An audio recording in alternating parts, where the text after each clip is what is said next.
Եվ խոսքն այս դեպքում ոչ թե կառավարության, ոչ թե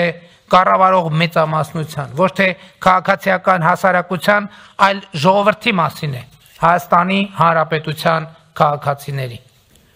Ժողովրդավարությունը քայքայելուն ուղղված այն գործիքները, որոնք հենց նոր թվարկեցի, բոլոր այդ գործիքները կիրառվեցին Հայաստանում ժողովրդավարության համար թերևս ամենախոցելի շրջանում 2020 թվականի 44-օրյա պատերազմից անմիջապես հետո,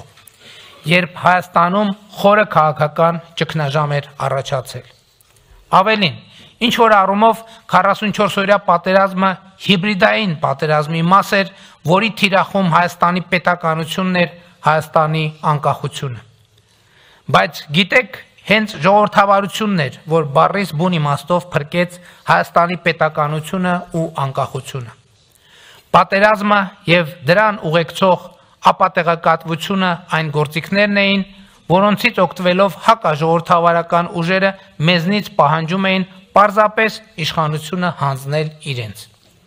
Մենք ասացինք, որ ժողովրդից ստացած իշխանությունը չենք կարող հանձնել որևէ մեկին,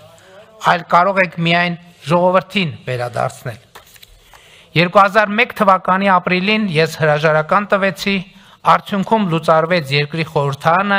եւ մենք ունեցանք արտահերթ խորհրդարանական ընտրություններ սահմանային էսկալացիաների, Հայաստանի ինքնիշխան տարածքների օկուպացիայի եւ տեղեկատվական ահաբեկչության պայմաններում։ Ոչ ոք չէր հավատում, որ մեր քաղաքացիական պայմանագիր կուսակցությունը կրկին կստանա ժողովրդի վստահության քվեն։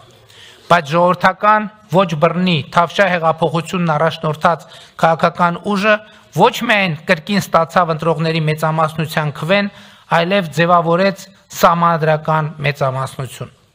Սա տեղի ունեցավ մի հիմնական պատճառով։ Ժողովուրդը հասկացավ, որ այդ ընտրությունն է, որ երաշխավորելու է իր ժողովրդի իշխանությունը Հայաստանում։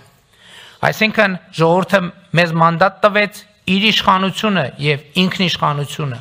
անկախությունն ու պետականությունը պահպանելու համար եւ կարող եմ միանշանակ եւ աներբա արձագանքել, որ այսօր այո,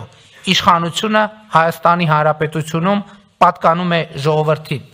ով Հայաստանում ժողովրդավարության երաշխավորն է եւ Հայաստանի Հանրապետությունն այսօր ավելի անկախ է, քան երբևէ,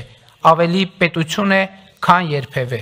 ավելի ինքնիշխան է, քան երբևէ, ավելի ժողովրդավար է, քան երբևէ։